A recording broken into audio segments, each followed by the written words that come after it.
വെള്ളാപ്പള്ളി നടേശൻ പ്രതിയായ micro finance തട്ടിപ്പ് case ഹൈക്കോടതി ഇന്ന് പരിഗണിക്കും. കേസിലെ അന്വേഷണ പുരോഗതി പ്രത്യേക അന്വേഷണ സംഘം ഹൈക്കോടതിയെ അറിയിക്കും. കുറ്റപത്രം നൽകുന്നതിലെ തയ്യാറെടുപ്പുകളും SIT ഹൈക്കോടതിയിൽ വിശദീകരിക്കും. സാമ്പത്തിക തട്ടിപ്പ് കേസിൽ അന്വേഷണം ഇഴയുന്നതിൽ കടുത്ത വിമർശനം നേരത്തെ ഹൈക്കോടതി ഉയർത്തിയിരുന്നു. നിതിൻ സേവ്യറുണ്ട് നമുക്കൊപ്പം. നിതിനെപ്പോൾ ഹൈക്കോടതി വിമർശനം ഉന്നയിച്ചിരുന്നു, മുന്നറിയിപ്പ് നൽകിയിരുന്നു. പാവപ്പെട്ട സ്ത്രീകൾക്ക് ലഭിക്കേണ്ട കോടിക്കണക്കിന് രൂപയിൽ ക്രമക്കേട് നടത്തിയ കേസാണ്. സർക്കാരുകൾ മാറി വരുമ്പോഴും വെള്ളാപ്പള്ളിയെ പിന്തുണയ്ക്കുന്നതും വെള്ളാപ്പള്ളി രക്ഷിച്ചെടുക്കാനുള്ള പലതരത്തിലുള്ള ശ്രമങ്ങളുമാണ് നമ്മൾ കണ്ടിട്ടുള്ളത്. ഇന്ന് കോടതിയിൽ എന്തൊക്കെ സംഭവിക്കാനാണ് സാധ്യത, നിതിൻ?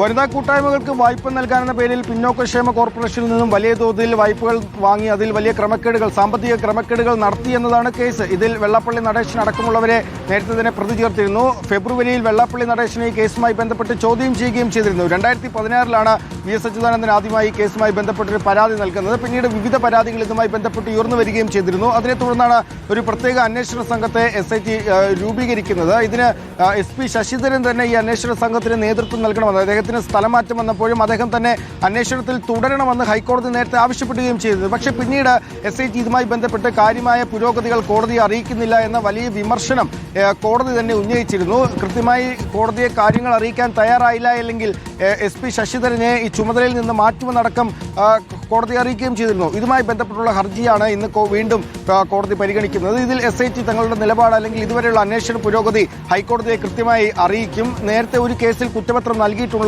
കാര്യവും കോടതി അറിയിക്കും. ഒപ്പം 2014 റാന്നിയിൽ രജിസ്റ്റർ ചെയ്ത കേസിൽ കുറ്റപത്രം നൽകിയിട്ടുണ്ട് എന്ന കാര്യമടക്കം ഇന്ന് കോടതി അറിയിക്കും. ഏതായാലും ഇതുമായി ബന്ധപ്പെട്ട് നേരത്തെ തന്നെ വലിയ തോതിലുള്ള വിമർശനങ്ങൾ, പ്രത്യേകിച്ച് വെള്ളാപ്പള്ളി നടേശനെ രക്ഷിച്ചെടുക്കാൻ മുൻ സർക്കാരിന്റെ ഭാഗത്തു നിന്ന് വലിയ തോതിലുള്ള ശ്രമം ഉണ്ടായി നടക്കുമുള്ള ആരോപണങ്ങൾ ഉയർന്നു വന്നിരുന്നു. അതുപോലെ തന്നെ പുതിയ സർക്കാർ വന്നു കഴിഞ്ഞപ്പോഴും വെള്ളാപ്പള്ളി നടേശനെതിരായ നീക്കം മുന്നോട്ട് കൊണ്ടുപോകുന്നില്ല, അല്ലെങ്കിൽ വെള്ളാപ്പള്ളി നടേശനെതിരായി കൃത്യമായി കോടതിയിൽ SIT തെളിവുകൾ സമർപ്പിക്കുന്നില്ല, അല്ലെങ്കിൽ അതിന്റെ കൃത്യമായ അവരുടെ അന്വേഷണ പുരോഗതി അറിയിക്കുന്നില്ല തുടങ്ങിയ ആരോപണങ്ങൾ ഉയർന്നു വന്നിരുന്നു. അതിൽ കോടതി തന്നെ കഴിഞ്ഞ തവണ ഈ കേസ് പരിഗണിച്ചപ്പോൾ വലിയ വിമർശനം ഉയർത്തി. എന്തുകൊണ്ടാണ് SITക്ക് ഇതിന് സമയം കിട്ടാത്തത്, അന്വേഷണ ഉദ്യോഗസ്ഥർ ഇതുമായി ബന്ധപ്പെട്ട കാര്യങ്ങൾക്ക് സമയം കണ്ടെത്തുന്നില്ല എന്നടക്കമുള്ള രൂക്ഷമായ ആക്ഷേപങ്ങൾ കോടതി ഉന്നയിച്ചിരുന്നു. ഏതായാലും ഇതുമായി ബന്ധപ്പെട്ട് ഇന്ന് കൃത്യമായ ഒരു അന്വേഷണ പുരോഗതി കോടതിയിൽ SIT സമർപ്പിക്കും. ഷിഹാസ്, ശരി നിതിൻ.